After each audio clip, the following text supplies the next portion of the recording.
A warm welcome to the program Learn Tree with Opoku. We're going to continue with our lessons on tree grammar, and this is going to be part 2. This means that if you want to understand this lesson very well, then you will have to first of all watch the first video, and that one also is entitled Tree Grammar with a subheading Writing Tree. Good. In this episode, we are going to kill 2 birds with 1 stone. How are we going to do that? That is, whilst we learn rules governing tree language, we will also be learning new vocabularies. So stay tuned.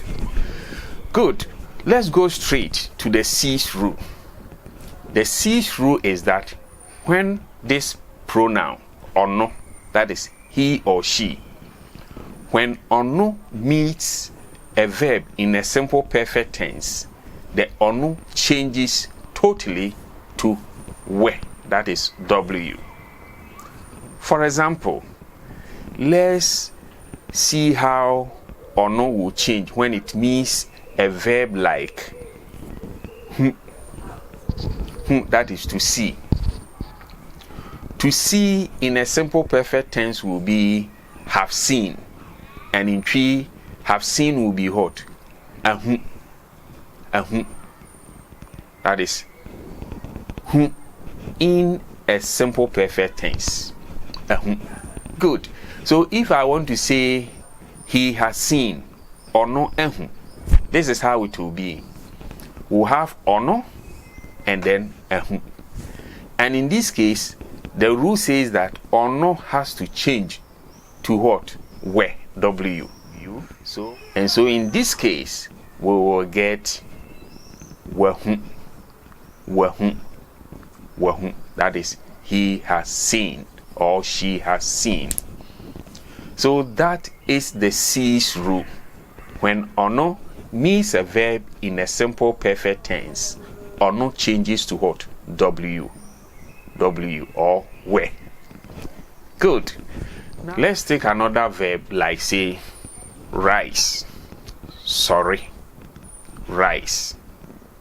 Sorry. So if I want to tell somebody to get up or to rise up, I'll say sorry. Good. Sorry or rise in a simple perfect tense will be what? Have risen. In tree, sorry in a simple perfect tense will be what? Sorry.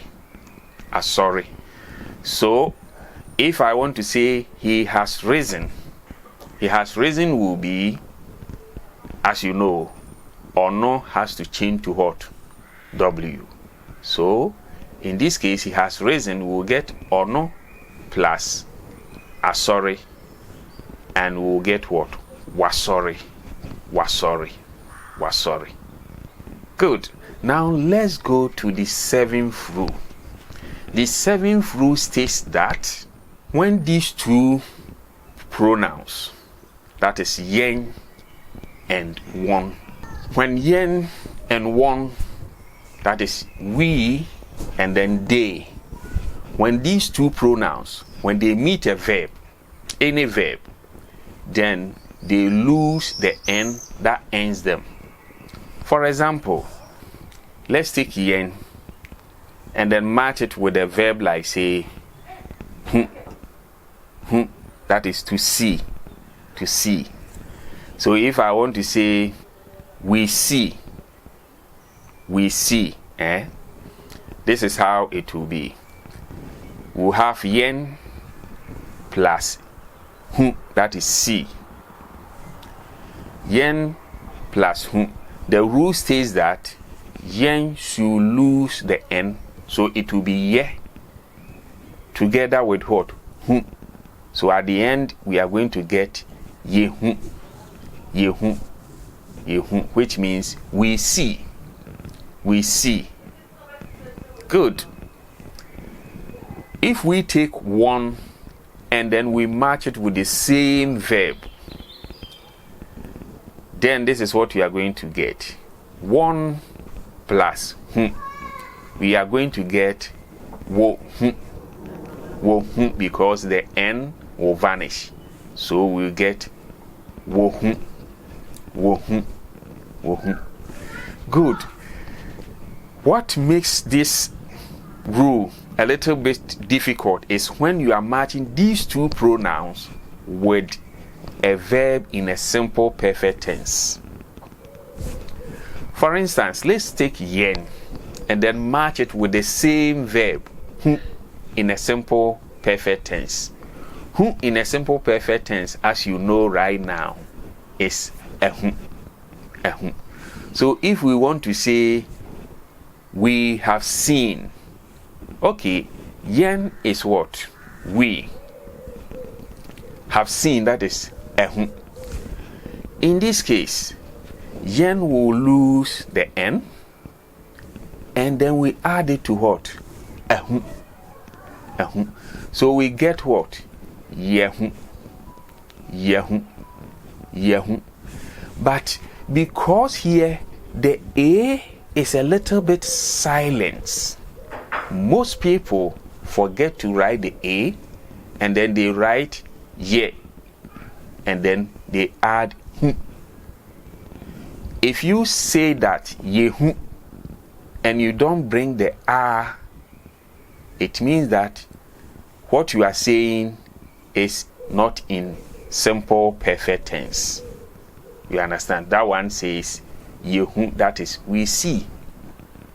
But if you want to say we have seen, then don't forget the a, because it is the a that puts the verb in a simple perfect tense. As soon as you take it away, the tense of the verb changes. So take note of that. Let's take one also and then match it with the same verb, but in a simple perfect tense. So 1 plus ehu, 1 will lose the n, and then it will become what? Wo, and then ehu. So we say wahu, wahu, wahu, wahu. But look here. Here too you see that the o is somehow silent, and then the a that begins ehu comes out loud. So if you don't take care, you might think that there's no o, and so you write what? Wahu, wahu. So if you forget to write the o, then it will mean something different from what you want to say. So never forget, it is only the n that vanishes. The verb does not change. So you just add the verb as it is to the pronoun. So 1 plus ehu will become what? Wahu, wahu, wahu.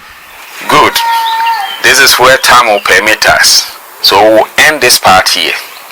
Please check the other video, that is the part 3 of this video, for the final part on this lesson.